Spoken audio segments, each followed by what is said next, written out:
जिस सीजीआई ने मंदिर का जो जजमेंट दिया था, उस सीजीआई पे आपने सुना भी होगा, वो सारी चीज़ पब्लिक डोमेन पे, उन्होंने पे एक लेडी का एक हरेसमेंट का एक केस लगाया था।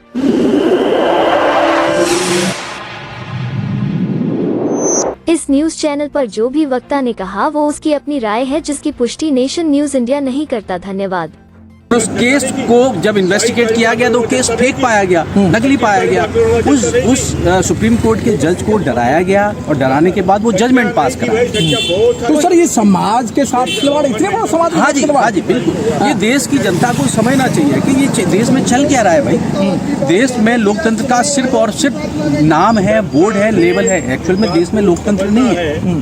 तो ये बहुत सारी बातें जो हम बता सकते हैं कि लोकतंत्र का मानना क्या है। यहाँ 144 धारा लगा दी गई है, आप अपनी बात नहीं कह सकते हैं, आप लोकतंत्र कह रहे हैं। नहीं, लोकतंत्र मैंने क्या बोला, लोकतंत्र का सिर्फ लेवल है, लोकतंत्र बचा नहीं है। और इसके लिए देखिए पूरे देश की सरकार को चलाने के लिए 4 लोग खंबे बोलते हैं, 4 स्तंभ बोलते हैं। उनमें से एक स्तंभ सुप्रीम कोर्ट भी है और मीडिया भी है। अगर कोई इनमें से कोई भी एक स्तंभ अगर हट जाएगा तो सरकार गिर जाएगी।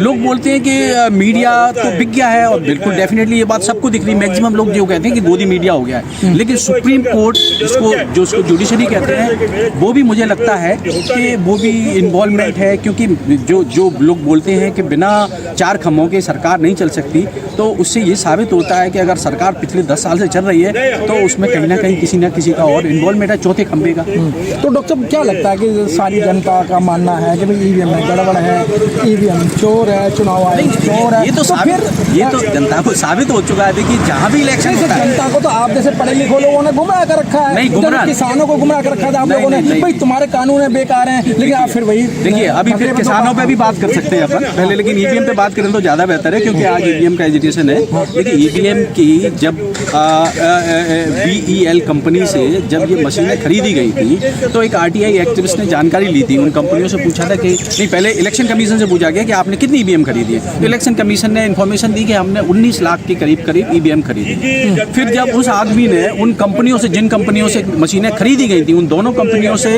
इन्फॉर्मेशन लेने की कोशिश की या ली, तो उनसे पाया गया कि 19 लाख दोनों कंपनियों से खरीदी गई है। 19 लाख करीब 19 लाख। तो अब ये बताइए बाकी के 19 लाख ईवीएम कहाँ है?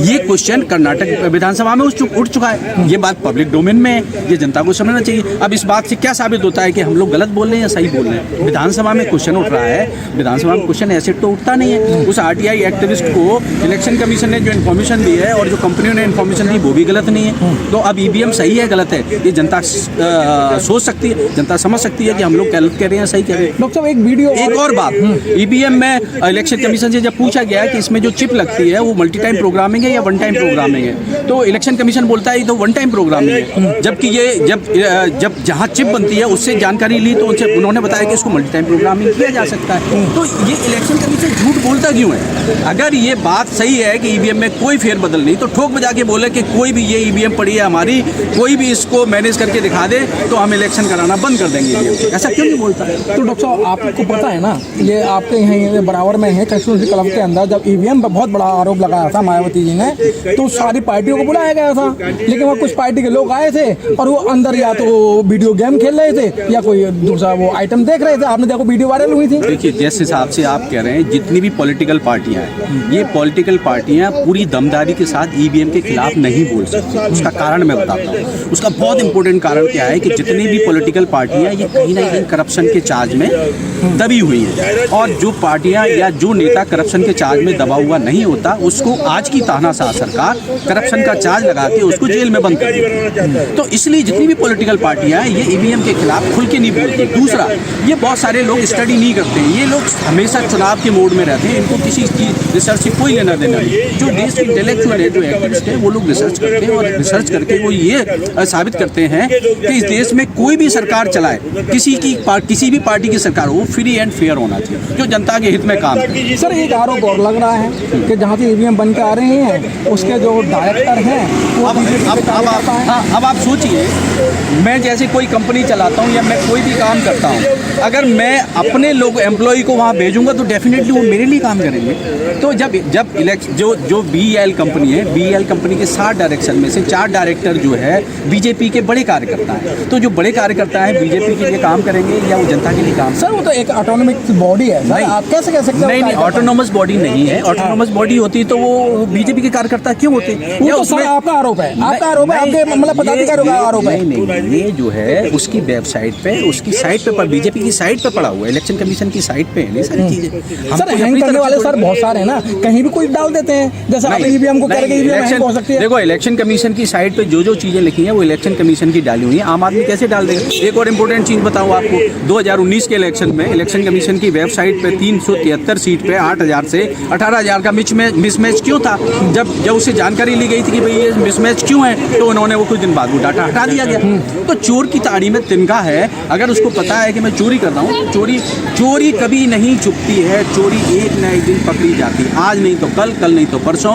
और ये सरकार, तानाशाह सरकार। सर आपका क्या मानना है, तो कैसे चाहते हो आप वोटिंग कराना? नहीं है, ये डेफिनेटली अगर बैलेट पेपर से इलेक्शन होगा तो फ्री और फेयर होगा, कंपैरेटिवली फेयर। सर फिर आप चंडीगढ़ को एक उदाहरण ले लो ना। हाँ। चंडीगढ़ के जब मेयर के जब चुनाव हुआ तो वो अधिकारी वो तो पकड़ा गया ना, वो आदमी चोरी पकड़ी गई और उस आदमी ने कैमरे लगे हुए थे वहाँ। देखिए, अगर कहीं भी लोग कहते हैं कि बूथ कैप्चरिंग होती है, इसमें सरकार की कमी है। बूथ कैप्चरिंग अगर कहीं कोई गुंडा कर रहा है, जो 2 कौड़ी का इंसान है, जो अपना घर पालने के लिए थोड़ी सी बूथ कैप्चरिंग करता है, थोड़े से पैसे के लिए बूथ कैप्चरिंग करता है, वो भी सरकार की नाकामी का कारण है। देश में कहीं भी अगर कोई क्राइम होता है उसमें सरकार की ही कमी है। या तो सरकार ने जनता को एजुकेट नहीं किया है, या सरकार ने जो मैन पावर या सरकार की जो शक्तियाँ हैं, सरकार ने जो फोर्स बनाई है जो क्रिमिनल से लड़ने के लिए, उसके लिए सक्षम नहीं है। सर क्या एक अधिकारी इतना बड़ा काम कर सकता है? उसको जान का भी खतरा हो सकता है, उसके बच्चों का भी खतरा हो सकता है। एक अधिकारी इतनी बड़ी कि सामने CCTV कैमरा चल रहा है और उसमें वोट कैंसिल कर रहा है, क्या उसका अपना मानना हो सकता है? एक कहते हैं ना, एक होता है धर्म का नशा सबसे बड़ा, उसके बाद दूसरा नशा होता है राजनीति। उसको पता है मेरे काका इस देश की सबसे सुप्रीम पोस्ट पर बैठे हुए, मुझे किसी चीज़ का डर नहीं। लेकिन देखो आप डरने की बात करें, उसका डर दिख रहा है कि बार बार कैमरे को देख रहा है। इसको कहते हैं अपोजिशन का डर। अपोजिशन मतलब जनता का डर। आपने देखा हो, उसके वीडियो देखे होंगे, आप कह रहे हैं डर नहीं रहा है, वो देख रहा है कितना डर रहा है, उसके चेहरे पे कितना डर है, कितना खौफ है, और वो पकड़ा गया है। और पकड़ा गया है तो हम जो है जुडिशरी के लोगों से ये कहना चाहते हैं कि सिर्फ और सिर्फ उसको ये एक्सपोज नहीं करना है कि उन्होंने गलत किया है, बल्कि उसको पनिश करने की जरूरत है। क्या होना चाहिए पनिश? नहीं, उसकी जो धाराओं के अंदर जो धाराएं बनती हैं उसके अगेंस्ट में उसको एक्शन लेना चाहिए उसमें। लेकिन सर एक आपने पाकिस्तान की वीडियो भी देखी होगी। हाँ। वो पाकिस्तान के में जो चुनाव अधिकारी है, जो जिसने चुनाव कराया, जिसके रेखे में हुआ, करा मेरे से सबसे बड़ी गलती हुई है और मैं चाहता हूँ कि रावलपिंडी चौक पे जाके मुझे इस तरीके से दंड दिया जाए कि आने वाली पीढ़ी और जो इस तरीके कोई काम ना कर पाए। देखिए, उसके अंदर इंसानियत जागी, उसको ये लगा कि यार मैंने जो गलतियाँ की हैं वो गलतियाँ नहीं करना चाहिए, और मुझे जो है अब इसका प्रायश्चित उसको नज़र आ रहा है तो प्रायश्चित कर रहा है वो। ये तो अभी राम जेठमलानी साहब ने भी अपने आप को जो है ना कॉन्फ्रेंस किया है, ईमानदारी उनके अंदर भी है कि मैंने जो है ना बहुत गलतियाँ करी और वो गलतियाँ मुझे नहीं करनी चाहिए थी। तो वो ये बहुत सारे लोगों में इंसानियत जागती है तो फिर वो अपने हिसाब से काम करते हैं, अपने हिसाब की अपनी बात को पब्लिक के लिए करते हैं कि भाई जो है ना मुझे ये गलतियाँ नहीं करनी चाहिए थी। ये चलो ठीक है सर, बहुत बहुत धन्यवाद।